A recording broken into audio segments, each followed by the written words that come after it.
আপনারা সবাই দেখতেছেন, এটা হচ্ছে নোয়াখালী দ্বীপ উপজেলা হাতিয়া নলছিরা ঘাটের বর্তমান পরিস্থিতি খুবই ভয়াবহ। নলছিরা ঘাটে প্রায় নদীর সংলগ্ন যে সকল দোকানপাট ছিল, একটা দোকানপাটেরও হচ্ছে কি কোনো মালামাল নাই।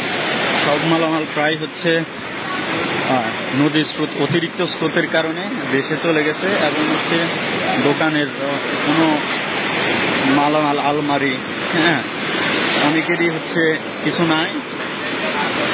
নোয়াখালী হচ্ছে দ্বীপ উপজেলা হাতিয়া নলছিরা ঘাটের ম্যাক্সিমাম দোকান ব্যবসায়ীরা খুবই নিঃস্ব হয়ে গেছে।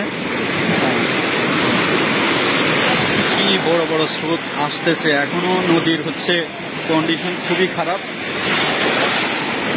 অবস্থা। আমি হচ্ছে কি যে জায়গায় দাঁড়িয়ে আছি, এখানে হচ্ছে কি আমি নিজেই টিকতে পারতেছি না, কি পরিমাণ ঢেউগুলো আসতেছে আপনারা সবাই দেখতেছেন।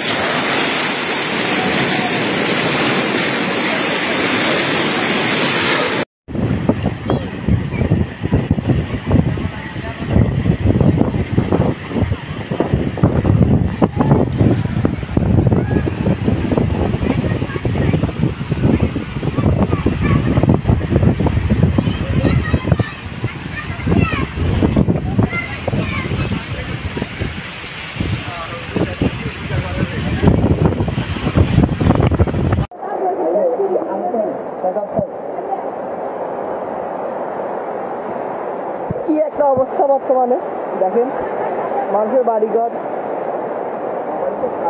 পানির তলে।